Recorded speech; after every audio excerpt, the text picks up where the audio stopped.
Bonsoir à tous et bienvenue dans le journal. Voici les titres. La fluidité routière dans la commune d'Abobo s'est nettement améliorée depuis l'ouverture du tunnel en face de la mairie et de l'échangeur de Makassi. Les automobilistes sont soulagés mais pointent du doigt le non-respect du code de la route par certains d'entre eux. La République centrafricaine n'aura pas de sitôt. L'ancien président François Bozizé, visé par un mandat d'arrêt d'un tribunal parrainé par l'ONU pour de possibles crimes contre l'humanité. Le président bissau-guinéen Umaro Sissoko Embalo a indiqué qu'il ne comptait pas l'extrader. François Bozizé est actuellement en exil dans son pays. Les tunnels et les échangeurs construits à Abidjan ont pour but de fluidifier la circulation. Et c'est le cas notamment dans la commune d'Abobo où le tunnel récemment construit au niveau de la mairie contribue notamment à cette fluidité. L'échangeur de Makassi n'en est pas en reste. Les automobilistes en sont d'ailleurs très satisfaits. Seul bémol, le non-respect du code de la route par certains d'entre eux qui créent par moments des embouteillages monstres. Le constat d'Aïcha Guiri et Assitan Diarra. Quartier d'Okui dans la commune d'Abobo. À cet endroit, depuis 6 heures, la police est sur place. Elle régule la circulation pour obtenir une fluidité.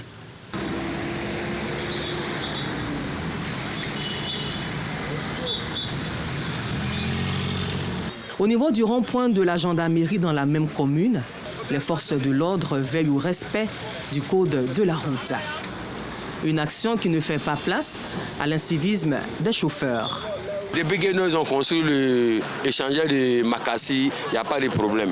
Voilà, ça circule très bien, même au rond-point de la gendarmerie, même chose. Avant la construction, c'était plus difficile. Quand tu quittes chez toi, par exemple, à 7 h, tu arrives, par exemple, au plateau vers 9 h, 9 h 30. Mais maintenant, ça a changé. Ce travail des fonctionnaires de police facilite la circulation du côté du tunnel d'Abobo et de l'échangeur du carrefour Makassi. Pour les chauffeurs et d'autres usagers de la route, la construction de l'échangeur est la bienvenue pour le bonheur des populations. L'échangeur est bienvenu, ça va, ça a amélioré la fluidité, surtout de nous les Abobolais. Avant, c'était pas la peine. Avec la moto, nous, les hommes de moto, on ne pouvait même pas passer. On faisait toujours par là avec les piétons sur le trottoir. Même atmosphère au carrefour de Williamsville, des deux plateaux et du zoo. Le trafic est aussi fluide. Au niveau réseau, aujourd'hui, il n'y a pas de embouteillage jusqu'à Carrefour Williamsville. En tout cas, aujourd'hui, il n'y a rien. Les réseaux jusqu'à Liberté, pour le moment, ça va. Avant, il y avait trop d'embouteillages, mais maintenant, là, l'embouteillage, ça a diminué. Un peu plus loin, au carrefour Vidange, c'est l'embouteillage. Les conducteurs de minicars, communément appelés Gbaka, sont les mis en cause. Ils conduisent et stationnent de façon arnachique. La souffrance est telle que je pense que c'est les embouteillages, sinon à part ça, il n'y a pas de problème. Les embouteillages au niveau des vidanges. Quand on quitte la maison, on arrive tard dans le lieu de travail. Ouais, c'est très très terrible. La circulation dans la commune d'Abobo et à Williamsville, commune d'Adjamé, est de plus en plus fluide et confortable. Et ce, grâce à l'échangeur, le tunnel et l'action de l'unité de régulation routière. Mais la situation n'est pas si rose. Dans l'ensemble de la commune d'Abobo, les populations du quartier Dépôt 9, elles, vivent un véritable calvaire. Les voies de ce quartier sont très dégradées. La situation n'arrange absolument rien au trafic, toujours dense sur le tronçon qui mène à la gendarmerie. Georges Yatido Fofana a fait l'amer constat.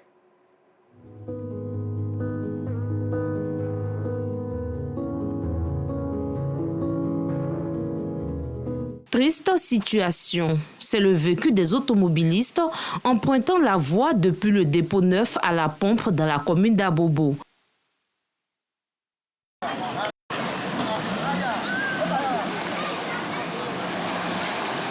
Si autrefois le trafic était assez dense sur cette voie, aujourd'hui, peu sont les véhicules qui passent sur ce tronçon totalement dégradé. Lorsque tu quittes par PK pour éviter l'embouteillage, tu prends le raccourci ici pour pouvoir sortir. On préfère passer ici.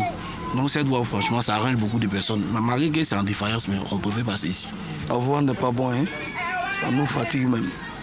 Parce qu'avec l'autre voie là, c'est ici même qui est court pour aller à BC. Mais on ne peut pas passer, mais en force. Comme ça, là, c'est pas bon, ça gâte les voitures. Là. Le mauvais état de la route a occasionné la présence de flaques d'eau qui viennent accroître les souffrances des usagers. On vient ici, notre voiture se gâte. Vraiment, c'est pas intéressant, ils n'ont qu'à voir. À Bobo nous appartient à nous tous. Ils n'ont qu'à voir ça. Mais vous voyez l'état de la route. C'est pas joli à voir comme ça. Même la dernière fois, quand je suis venu trouver, il y a un véhicule qui était garé. On était obligé de faire demi-tour, aller ressortir sur la grande voie. Vraiment, c'est pas intéressant. Depuis un long moment, ils ont cassé le quartier, disant qu'ils vont faire la voie. C'est devenu un parcours du combattant. Quand les voitures arrivent ici, toujours ils s'enfoncent. Vous voyez, c'est devenu un fossé. Même là, les voitures, à chaque fois, on est obligé de les aider à ce qu'ils partent. Donc on demande la doléance. Il faudrait qu'ils viennent faire cette voie rapidement pour que la population soit satisfaite. Et pourtant, ce tronçon était un raccourci pour accéder à la gendarmerie d'Abobo venant de PK18. Il a même servi de voie de déviation pendant la construction du tunnel d'Abobo. Cependant, sa réhabilitation n'a pas suivi selon les habitants. On avait dit qu'ils allaient rétablir le quartier et tout. Là, ça va permettre aux autoristes de passer ici. Mais malheureusement, ça n'a pas été. Dans nos grandes mosquées, là, il y a un moque dedans. Il y a un décès pour dire que non, le corps même n'a qu'à rentrer. Venant à la mosquée, les gars pas.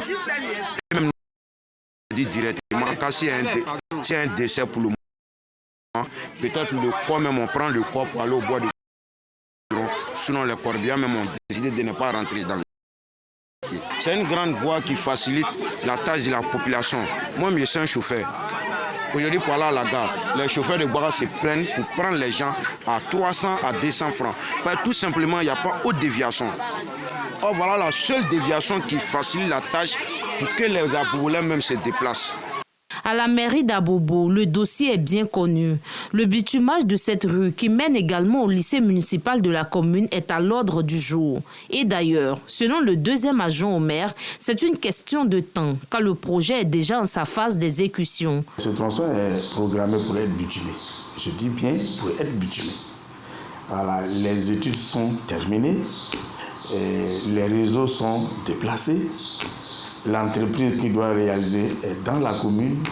Elle est actuellement en train de travailler du côté de l'ancienne Y4 autour donc, du palais de justice qui est prévu pour être donc ouvert cette fin d'année.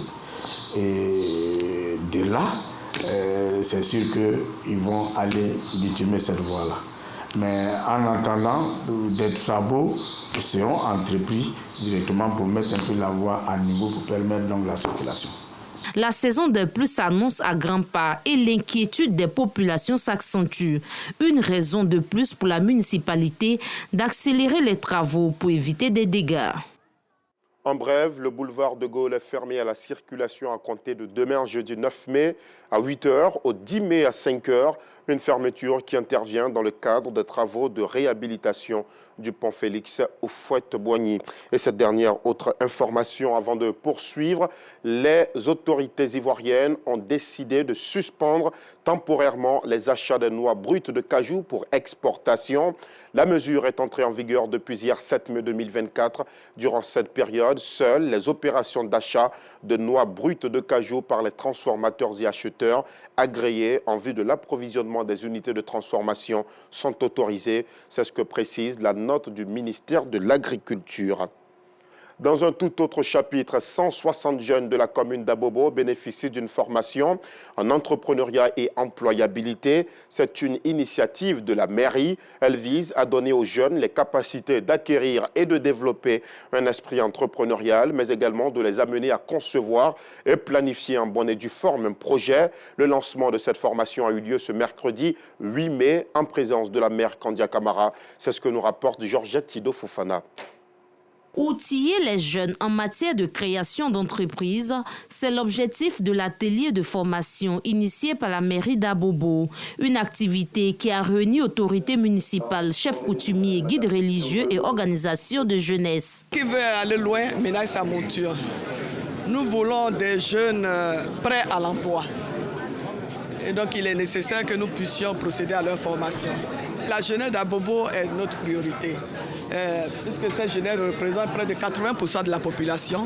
Et parmi cette jeunesse, vous avez beaucoup qui ont besoin de formation, mais beaucoup en quête d'emploi. Mais pour être prêt à l'emploi, il faut être formé. Et c'est la raison pour laquelle nous initions cette formation pour donner des rudiments à ces jeunes-là, pour pouvoir entreprendre, devenir des entrepreneurs et puis évidemment réussir et réaliser leurs projets.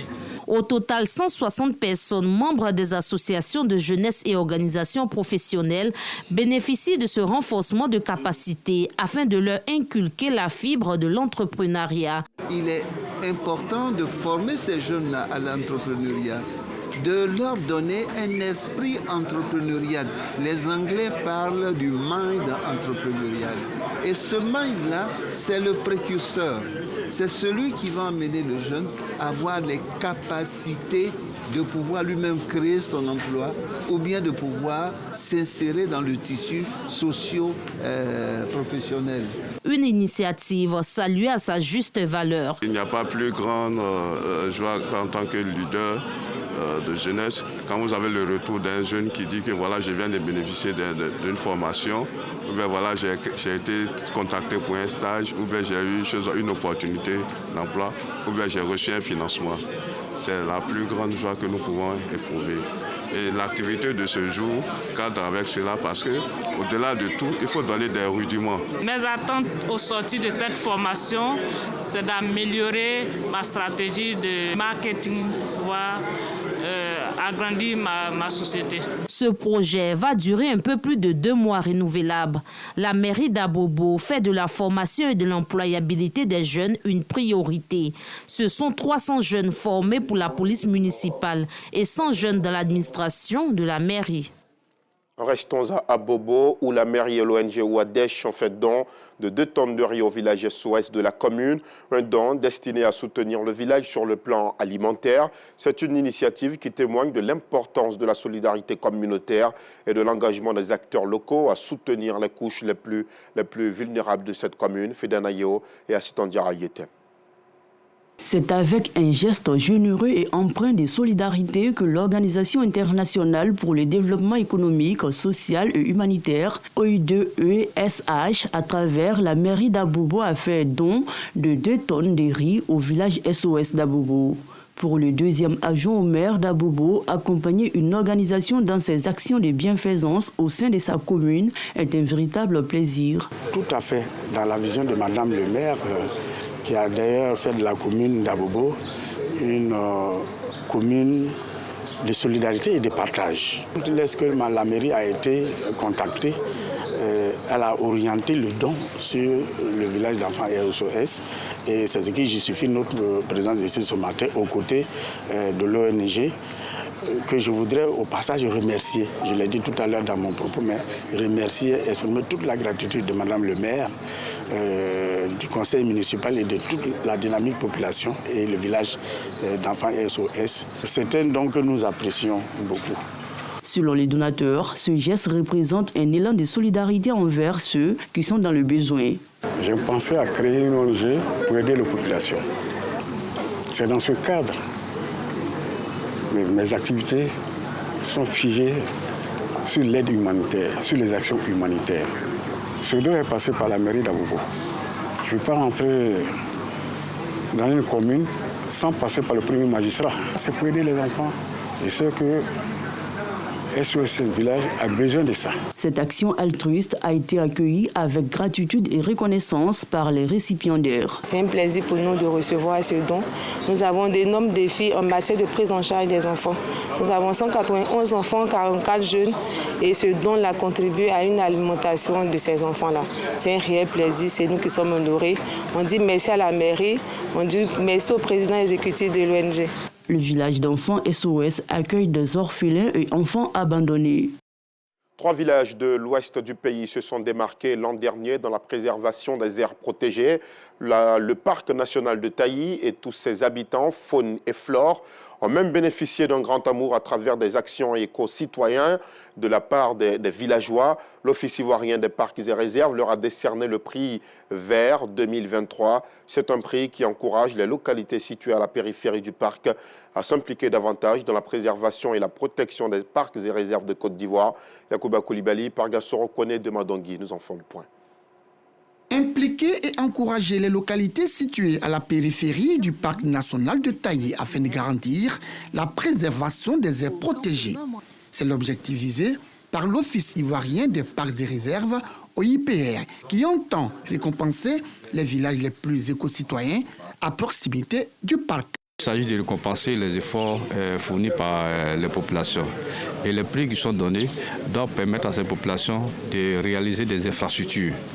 Ce n'est pas de l'argent espèce qu'on donne, ce n'est pas de l'argent qu'on donne aux populations pour aller s'y partager. Il s'agit de réaliser des infrastructures. Cette idée des responsables de l'Office ivoirien des parcs et réserves, saluée et soutenue par le préfet de Taï. Kalidia Kwaku n'a pas manqué de féliciter et d'encourager l'OIPR pour cette belle initiative. Le parc national de Taï, Dieu merci, est préservé par le travail des gestionnaires au quotidien, mais aussi par les contributions des partenaires financiers et des collectivités territoriales. Je demande à toutes les populations riveraines de se mobiliser pour participer à ce concours en montrant qu'ils sont fiers d'avoir la forêt à côté d'eux et aider à la préserver. Des villages ont montré l'exemple qu'il faut le faire et quand on le fait, on gagne.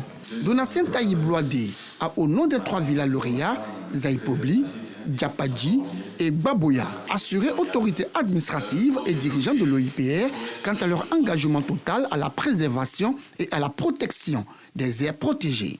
Mes premiers mots sont des mots de satisfaction parce que être classé lauréat premier du concours privé organisé par l'OIPR est la reconnaissance de l'effort que nous faisons chaque jour dans notre village, allant dans le sens de la protection, de la conservation des aires protégées et des parcs et réserves. Ce prix aide à développer nos infrastructures, que ce soit au niveau sanitaire, au niveau scolaire, comme au niveau social. Ça nous permet de nous prendre en charge. Les 3 villages détenteurs des prix verts 2023 sur les 38 candidatures ont bénéficié d'un don en nature d'une valeur de 10 500 000 francs CFA octroyés par la Banque mondiale et la Fondation pour les parcs et réserves de Côte d'Ivoire. Ce don va leur permettre de réaliser des projets de développement proposés par le comité de gestion local du parc national de Taï. Rendons-nous à Abobo où nous allons cette fois à la rencontre des pratiquants de sport. Tous les week-ends, on les retrouve sur l'axe Abobo à Djamé, des hommes et femmes qui s'adonnent à des exercices sportifs pour maintenir la bonne forme. L'initiative est appelée la routine matinale. Nous, Sangaré et Traoré y ont pris part. Axe Abobo à Djamé, il est 6 heures. Et déjà, le bois Abla est sur pied pour la pratique du sport. Une activité physique qui lui permet d'être en bonne santé. Le sport me permet d'être en bonne santé, d'être en activité, de me sentir bien dans ma peau, de déstresser. Ils sont nombreux à se rendre sur cet axe pour des exercices sportifs. Des exercices qui, au-delà d'améliorer le bien-être corporel, contribuent à la cohésion sociale, gage d'une existence harmonieuse. Le sport, ça représente beaucoup de choses pour moi. La vie. Et puis de plus encore, de la manière qu'on est ensemble, ça en forme une famille. En ce lieu, les exercices sportifs sont exécutés sous la supervision du coach Ulrich Diakité, qui n'hésite pas à donner quelques conseils d'usage. À ceux qui ne font pas le sport, vraiment, si j'ai quelque chose à leur dire, si j'ai un conseil principal à leur donner, vraiment c'est de prendre le courage et de s'y mettre. Nous qui sommes ici, ça fait presque 18 à 20 ans que nous sommes là. Vraiment, et nous on sait ce que ça nous a apporté au niveau de la santé. Aujourd'hui, quand vous êtes malade, quand vous allez à l'hôpital, tous les médecins vous prescrivent le sport. En dehors d'autres traitements, le sport est beaucoup recommandé. Le sport a de nombreux bienfaits. Ceux qui n'ont pas le temps en semaine profitent du week-end pour bénéficier de ces bienfaits. Dans l'actualité hors de nos frontières, la République centrafricaine n'aura pas de sitôt l'ancien président François Bozizé, visé par un mandat d'arrêt parrainé par l'ONU pour de possibles crimes contre l'humanité. Le président bissau-guinéen Oumaro Sissoko Embalo a indiqué qu'il ne comptait pas l'extrader. François Bozizé est actuellement en exil dans son pays.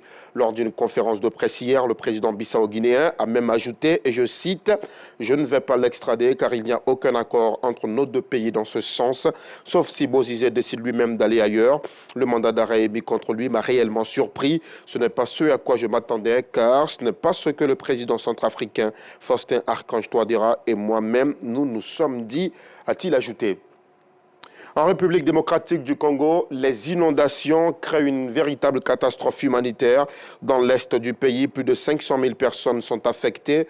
Elles vivent dans des zones inondées. Le programme alimentaire mondial précise que des précipitations plus importantes que d'habitude pendant la saison de pluie due au changement climatique ont fait déborder les rivières et les lacs, engloutissant les villes, les villages et les rives. Les provinces très touchées sont notamment celles du Haut-Lomami et du Tanganyika, qui borde le lac du même nom, également frontalier du Burundi, de la Tanzanie et de la Zambie. Le Sud Kivu et le Haut-Katanga sont également affectés. Des inondations destructrices touchent plusieurs pays d'Afrique de l'Est, notamment le Kenya, où elles ont fait 257 morts et déplacé près de 55 000 ménages, selon un nouveau bilan officiel annoncé aujourd'hui même. Et c'est sur cette note que nous arrivons au terme de ce journal. Merci aux équipes techniques et de rédaction. Merci à vous aussi de l'avoir suivi. Je reviendrai demain à la même heure, si Dieu le veut.